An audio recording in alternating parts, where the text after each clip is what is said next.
एक दिन एक शेर ने गाय को देख लिया और गाय को देखते रो भोजन मिल गया रे। गाय के पीछे लग गया, गाय भागी, शेर भागा और थोड़ी देर में एक हादसा हो गया। ऐसे कीचड़ आ गया बड़ा वाला दलदल, गाय उसमें चली गई और ये भी उसमें चला गया और दोनों 10-15 फुट की दूरी पे जाके सेट हो गए। अब गाय भी आगे नहीं जा पा रही और शेर भी आगे नहीं जा पा रहा, दोनों फिट हो गए। हाँ, गाय के जीव में जीव आया कि भाई थोड़ी देर तो शांति मिली।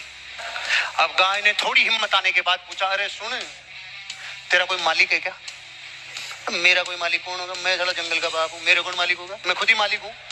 गाय ने बोला, सुन, तेरे जीवन की सबसे बड़ी क्षति कि तेरी जिंदगी का मालिक तू ही है, तू मरेगा साले।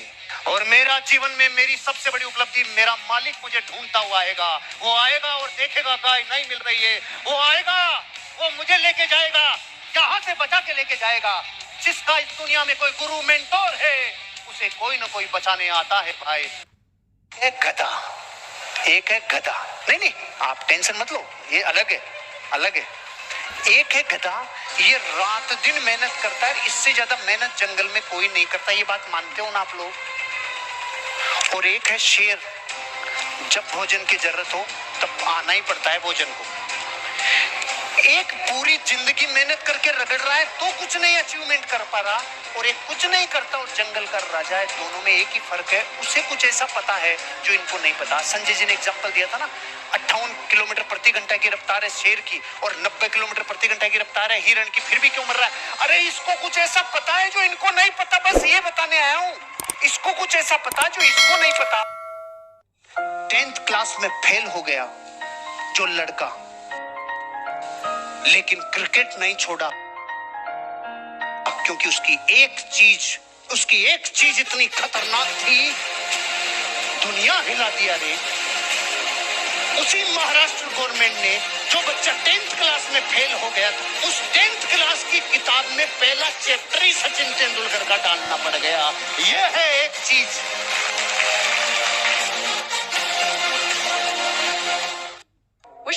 एक आदमी था ब्रूस ली, 32 वर्ष की उम्र में दुनिया चला गया ब्रूस ली, लेकिन तब तक वो कर गया जो इतिहास में नाम कर गया।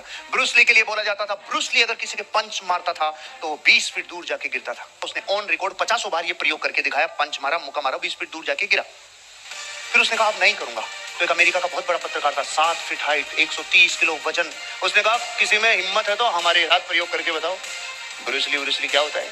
ब्रूस ली ने कहा कबूल है चैलेंज, लेकिन आज के बाद ये प्रयोग जीवन में दोबारा कभी नहीं करूंगा, ये मेरा आखिरी प्रयोग है। ब्रूस ली ने अपने जीवन का आखिरी प्रयोग 7 फीट हाइट, 130 किलो वजनी पत्रकार के ऊपर किया। पूरी दुनिया के कैमरों ने वो रिजल्ट देखा। अब तक जितने लोगों को उसने पंच मारा था वो 20 फीट दूर गिरे थे, ये 22 फीट दूर जाकर गिरा। उन सब के पंच मारा था, इसके पंच मारा नहीं था, बाल बराबर दूरी रख ली। आप में से कितने लोग गन्ने का रस पीते हैं? सब पीते हैं। हमारे पिताजी और गन्ने का रस नहीं पीते थे, वो गन्ने का रस खाते थे, हम रस पीते हैं। क्या फर्क है? वो भी रस अंदर ग्रहण करते थे, हम भी अंदर ग्रहण करते थे। बोलो भाई क्या फर्क है? जल्दी बोलो। नेचुरल प्रयोग करते थे। वेरी गुड, इधर से आवाज आई थी, पेस्ट करने की जरूरत ही नहीं पड़ती। वाह, खाते जाओ, रगड़ते जाओ, बहुत अच्छा। जो इंसान पूरे जीवन गन्ना खाए वो कभी मेंटली डिस्टर्ब हो ही नहीं सकता, क्योंकि गर्दन से ऊपर के सारे ब्रेन की, सारी मसल्स की और सारी स्नायुओं की एक्सरसाइज करने का धरती पे एकमात्र तरीका है गन्ने को चबाना। पागल नहीं होता कभी, डोपामिन भरपूर रिलीज होता है गन्ने को चबाना। दूध पीने की लत मत लगाओ, दारू की लगानी नहीं पड़ती, ऑटोमेटिक व्यवस्था है। अच्छी संगत नहीं की तो बुरी संगत लगानी नहीं पड़ती, ऑटोमेटिक व्यवस्था है। जब चढ़ाई पे गाड़ी का एक्सीलरेटर देते हैं तो तब तक ऊपर चढ़ती है जब तक एक्सीलरेटर दिया। सिर्फ एक्सीलरेटर छोड़ो, वापस लाने के लिए ब्रेक गियर नहीं डालना पड़ता, ऑटोमेटिक व्यवस्था है। अगर जिंदगी में आज अमीर बनने का चुनाव नहीं किया तो गरीब रहना नहीं पड़ेगा, ऑटोमेटिक व्यवस्था है। अब डिसाइड आपको करना है। जिंदगी ऐसी है, जिंदगी का नाम है खींच के ऊपर ले जा, नहीं तो वापस बिना ब्रेक गियर डाले आएगी। एक आदमी था, बहुत ज्ञानी था, क्योंकि उसने अलग अलग तरीके से डिग्रियां ले रखी थी, भारी भारी डिग्रियां थी। तो एक दिन नाव में बैठकर जा रहा था तो 15-20 मिनट लगने वाली थी नदी को पार करने में। उसने देखा तब तक ये जो नाव चलाने वाला, इसके हालात फटे पुराने हैं, इससे थोड़ा पूछ लेता हूँ इसका जीवन का अनुभव क्या है। तो उसने उससे पूछा, अरे तुमने कभी लाल किला देखा है? भाई साहब मैंने नहीं देखा। तेरी 4 आने जिंदगी खराब। आगे थोड़ी सी नाव और गई। कुतुब मीनार देखा है? नहीं भाई साहब। तेरी 8 आने जिंदगी खराब। अरे ताजमहल तो देखा होगा? नहीं भाई साहब। तेरी 12 आने जिंदगी। अब इतनी देर में नदी में थोड़ा तूफान आने लग गया, नाव हिलने लग गई। अब की बार उसने पूछा कि भाई साहब तैरना आता है कि नहीं? तेरी 16 आने खराब। तेरी 16 आने खराब। जहां किताब काम में आएगी वहां किताब आएगी, लेकिन जहां अनुभव काम में आएगा वहां अनुभव आएगा भाई। 40 से 80 तक जाने के लिए ताकत लगानी पड़ती है, जैसे बाज को लगानी पड़ती है। उसका आयु होती है 70 साल, लेकिन 30 की उम्र में उसको एक तकलीफ आती है, नाखून मुड़ जाते हैं, पंख भारी हो जाते हैं, चोंच बेंड हो जाती है, शिकार नहीं कर सकता, इनसे पकड़ नहीं सकता, ये उड़ नहीं सकता। 2 रास्ते हैं, या तो मर जा या जिंदगी में आ जा, जाबाज की तरफ। तो जाता है 90 दिन के प्रोसेस में, चला जाता है पहाड़ों पे। सबसे पहले अपने नाखूनों को तोड़ता है, चोंच से पंखों को तोड़ता है, खून बहता है। कुछ दिनों में चोंच को मार मार के नई चोंच, नए नाखून, नए पंख। अब जीता है 40 साल जिंदगी। अपने आप को वापस रिफ्रेम करने के लिए, खुशियों को लवरेज करने के लिए शारीरिक सुख चाहिए, शारीरिक मजबूती चाहिए। 6 दोस्त थे, जंगल में जा रहे थे। अचानक भूख लग गई तो सबने कहा भूख रहे। तो एक ने बोला, अरे ला खुलाड़ी दे साला, आम का पेड़ अभी उड़ाता हूँ, आम कर दूंगा। ध्यान की एक अवस्था। ध्यान की दूसरी अवस्था, अरे पूरे पेड़ को उड़ाने की क्या जरूरत है, डाले काट लो, पेड़ की क्या जरूरत है। इसका ध्यान उसके ध्यान से और निर्मल है। तीसरी, अरे डालों को काटने की क्या जरूरत है, टहनियां काट लो, जिन पे लगे हैं टहनियां काट लो। लेकिन अभी भी काटा पेटी पे है, तीनों काटा पेटी से नीचे नहीं है।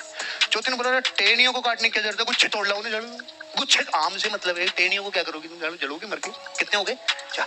5वें ने बोला, पूरा गुच्छा तोड़ने की जरूरत है, कच्चे पक्के सब आएंगे, उसमें से पक्के तोड़ लो। पूरा क्यों, पक्के तोड़ लो। कितने हो गए? 5। 6ठे ने बोला, अरे वो जाड़ो करम फूटो, नीचे देखो ये पड़े, वो खा लियो रे, वो खा लियो जाड़ो, ये देखो ये पड़े, ये खा लो। भूख सबको समान लगी थी कि नहीं? भूख सबको समान लगी थी। आपकी डिजायर सबकी समान है, चित्त की अवस्थाएं अलग अलग है। बाहुबली की तरह जीवन जीना। 1 मिनट पहले सोने के गहनों से लदा हुआ था और 1 मिनट में सारे गहने उतार के जनता के बीच चला गया। ऐसा आदमी बनना, क्योंकि सेल्स का आदमी हर तरीके के जीवन को जी ले, ऐसा जीवन बनाता है। रामचंद्र जी की कल्पना करो, कल सुबह राज्याभिषेक होने वाला है, पूरी अयोध्या में एक जबरदस्त खुशियां हैं, और सुबह निकल लिए जंगल 14 साल के लिए। देखो दोनों परिस्थितियों में एडजस्ट हो गया। वो लीडर है, इसलिए पूरी दुनिया नाम लेती है। एटीट्यूड पॉजिटिव रखने के लिए कितनी डिग्रियां चाहिए, कितना टैलेंट चाहिए। अरे अंगूठा छाप भी ये कहेगा जिंदगी में मैं कुछ कर गुजरता हूँ। डेविड और गोलियत की स्टोरी सुनिए। वो डेविड छोटा सा बच्चा जो गिलोल चलाता था, और वो गोलियत इतना जबरदस्त बड़ा राक्षस जिसकी छाती और सीना और पूरा बॉडी कहती थी भयंकर राक्षस। वो कहता था इसको गिलोल से मारूंगा। तो गांव वालों ने बोला, बेटा वो इतना बड़ा है, इतना भारी है, तेरी गिलोल से क्या होगा? वो बच्चा बोलता है, ये बड़ा है इसीलिए तो फायदा है, मेरी गोली बेकार ही नहीं जाएगी, किधर तो जाके लगेगी उसके। ये एटीट्यूड कहां से लाओगे? एटीट्यूड जिसने जीत लिया वो जंग जीत गया। ध्यान रखना, ज्यादा काम करने वाला आदमी कोई ज्यादा महान नहीं है। आप ये देख रहे हो, एक पान बेचने वाला आदमी अगर पान की दुनिया में एक विचारवाद डाले तो दुनिया उसे मुच्छड़ पान वाला कहते हैं। 16,000 रुपए तक का पान बिकता है मुंबई की नेपेंसी रोड पे। सिर्फ पान की दुकान से दुनिया को हिला दिया। मुच्छड़ पान वाले ने वेबसाइट पे पान ऑर्डर होता है। एक विचारवाद अपनी जिंदगी में बहुत आगे तक ले जाता, लेकिन मल्टीटास्किंग है ना, इसको अपोजिट लेके जाती है, इसमें विरोध करती है।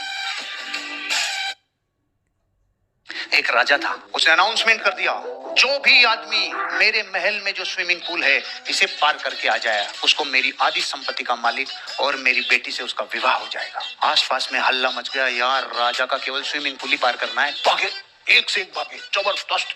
और भाग के जैसे स्विमिंग पूल के पास आए, और अब भाई रे मगरमच्छ, घड़ियाल, अजगर, कईयों का दिमाग पहले नहीं बता सकता, 15 किलोमीटर चक्कर काट के आ गए, ये नाटक था इसमें, तेरे को बहुत दिमाग खराब। कईयों को होता ही दिमाग। पूरी भीड़ खड़ी, अचानक एक आदमी कूद गया, बसता मरता सामने पहुंच गया। ओ दुनिया तालियां बजा रही, रो भाई बहुत बहादुर आदमी रहा, दुनिया में टॉप योद्धा आया। और रिपोर्टरों ने साला जाके उसके, रो बता तू यार इतना बहादुर कैसे है, तू ये कैसे, और उसकी सांस भर रही है, वो कह रहा साड़ो सब बाद में, पहले ये बताओ दक्को कुंडियो साड़ो।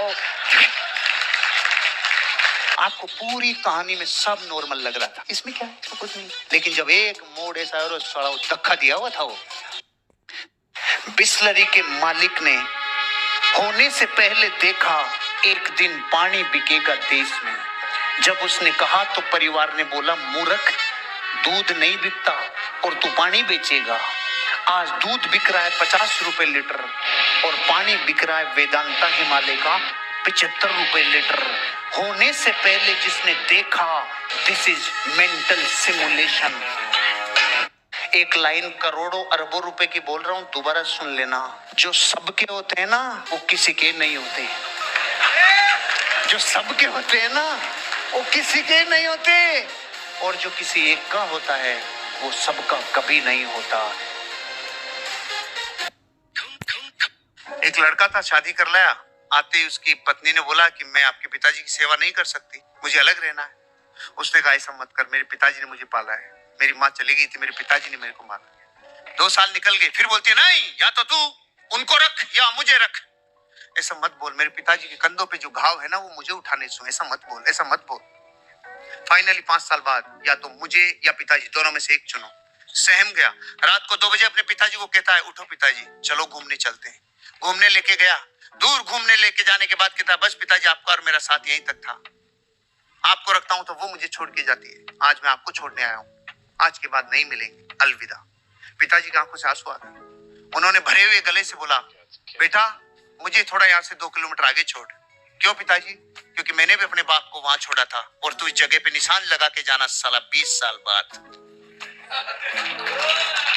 दुनिया में सबसे ज्यादा डोमिनेटिंग और नेगेटिव कैरेक्टर्स में से एक नाम है हिटलर। हिटलर की सेनाएं, अगर इसके पास 10,000 लोग हो तो ये 1 लाख से भिड़ जाते थे। ये वो था रे जो अपने जहाजों को बम से उड़ा दे। ये वो था जिसको मौत कबूल लेकिन हार कबूल नहीं। एक बार ऐसी घटना हुई, हिटलर की सेना को चारों दिशाओं से घेर लिया। तो सेनापति के पसीने छूट गए। सेनापति के साथ 2-3 मंत्री आए और हिटलर को बोला, साहब पहली बार गड़बड़ हो गई। तो हम सर पहली बार ऐसा हो रहा है कि हम घिर चुके हैं। अब ये बताओ, जब सेना डर जाए, सेनापति डर जाए, तो हिटलर की हालत पतली होनी चाहिए कि नहीं होनी चाहिए? लेकिन साले को हिटलर बोलते क्यों थे, इसके बाद अगली लाइन में आपको पता चलेगा वो हिटलर क्यों था। उसने कहा, वाह, जो अब तक नहीं हुआ, अगर आज वो हुआ है तो अब वो होगा जो अब तक नहीं हुआ। पहले साला सामने होते थे तो हम सामने की तरफ मार पाते थे, अब तो किधर भी चलाओ साला मारोगे, किधर भी चलाओ।